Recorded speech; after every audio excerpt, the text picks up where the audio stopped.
ഓം ശാന്തി. ഒരിക്കൽ ഗൗതമ ബുദ്ധൻ തൻ്റെ സന്യാസ ജീവിതം തിരഞ്ഞെടുത്ത് തൻ്റെ രാജ്യം ഉപേക്ഷിച്ചു, രാജ്യഭാരം ഉപേക്ഷിച്ചു, കുടുംബം ഉപേക്ഷിച്ചു, കാട്ടിലേക്ക് പോയി.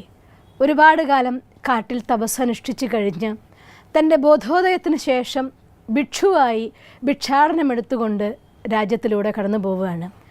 അങ്ങനെ ഒരു ദിവസം തൻ്റെ കൊട്ടാരവാതിൽക്കലും അദ്ദേഹം വാതിൽ മുട്ടി വിളിച്ചു, ഭിക്ഷാം ദേഹി. വാതിൽ തുറന്നു. യശോദര അദ്ദേഹത്തെ ആ വേഷത്തിൽ കണ്ടപ്പോൾ വല്ലാത്ത വിഷമായി, പ്രയാസമായി. ചോദിക്കുകയാണൊരു ചോദ്യം, ഈ കാട്ടിൽ കിട്ടിയ സാധനം അങ്ങേക്ക് എന്താ വീട്ടിലിരുന്നാൽ കിട്ടില്ലായിരുന്നോ എന്ന് ചോദിച്ചു. അദ്ദേഹം ഉത്തരം പറഞ്ഞു, തീർച്ചയായിട്ടും എനിക്ക് വീട്ടിലിരുന്നാലും അത് കിട്ടുമായിരുന്നു, പക്ഷേ കാട്ടിൽ പോയപ്പോഴാണ് അത് വീട്ടിലിരുന്നാലും കിട്ടും എന്നെനിക്ക് മനസ്സിലാക്കാനായിട്ട് സാധിച്ചത് എന്ന്. പലപ്പോഴും ജീവിതത്തിൽ നമ്മുടെ ജീവിതത്തിൽ എന്തെങ്കിലും ഒരു മാറ്റം വരുത്തണം എന്ന് നമ്മൾ ആഗ്രഹിക്കുന്നുണ്ടെങ്കിൽ നമ്മുടെ ഉള്ളിലേക്ക് നോക്കാതെ, അവനവനെ അറിയാതെ, അവനവനെ മനസ്സിലാക്കാത്തിടത്തോളം ഒരിക്കലും ഒരാൾക്കും മാറ്റം കൊണ്ടുവരാനായിട്ട് സാധ്യമല്ല. ഇത് കൃത്യമായിട്ട് ബുദ്ധൻ്റെ വാക്കുകളിൽ നമുക്ക് മനസ്സിലാക്കാൻ സാധിക്കും.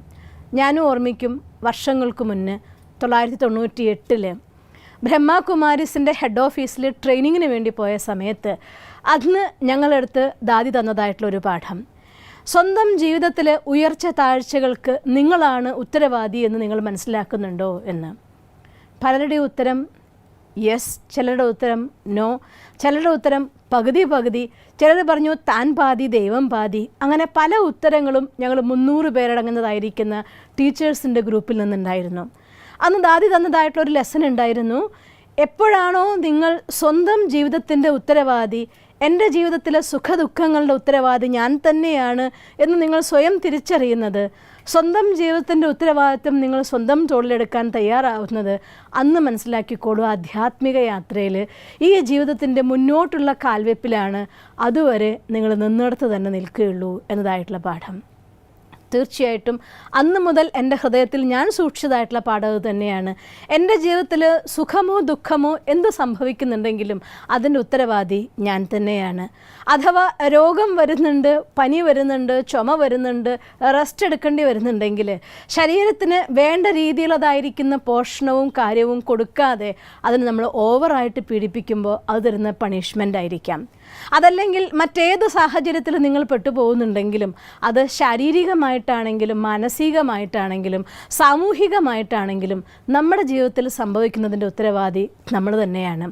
അതുകൊണ്ട് ജീവിതത്തിൽ എന്തെങ്കിലും പ്രശ്നങ്ങൾ ഉണ്ടാകുന്ന സമയത്ത് അവരുത്തരവാദി ഇവരുത്തരവാദി എന്ന് പറയാതെ എൻ്റെ ജീവിതത്തിൻ്റെ ഉത്തരവാദി ഞാനെന്ന് മനസ്സിലാക്കിക്കൊണ്ട് നമ്മളിലേക്കൊന്ന് നോക്കിയാൽ, നമ്മളിൽ തിരുത്തേണ്ടതായിട്ടുള്ള പാഠത്തെ തിരുത്തിയാൽ, ചെയ്യേണ്ടതായിട്ടുള്ള കാര്യം ചെയ്യാൻ തയ്യാറായാൽ ജീവിതം ഒരു സുന്ദരമായിരിക്കുന്ന ഗാനം പോലെ മുന്നോട്ട് പോകാൻ തുടങ്ങും.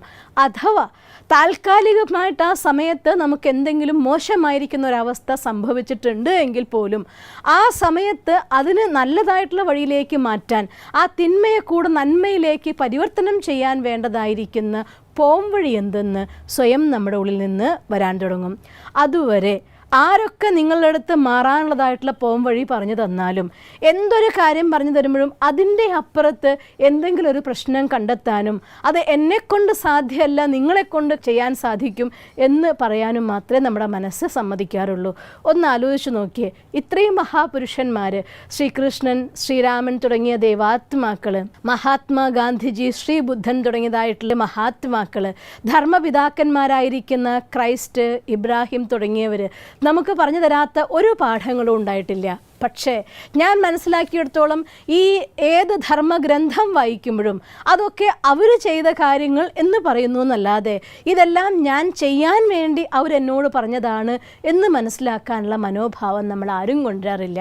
അതുകൊണ്ടാണ് എല്ലാ ധർമ്മ പഠന കേന്ദ്രങ്ങളും മതപഠന കേന്ദ്രങ്ങളും ലോകത്ത് വർദ്ധിച്ചുകൊണ്ടിരിക്കുന്നു, മതങ്ങളുടെ എണ്ണം വർദ്ധിക്കുന്നു, മനുഷ്യന്മാരുടെയുള്ള വിള്ളലുകൾ വർദ്ധിക്കുന്നു. എന്നിട്ടും മനുഷ്യന്മാരാരിലും മാറ്റം വരുന്നില്ല.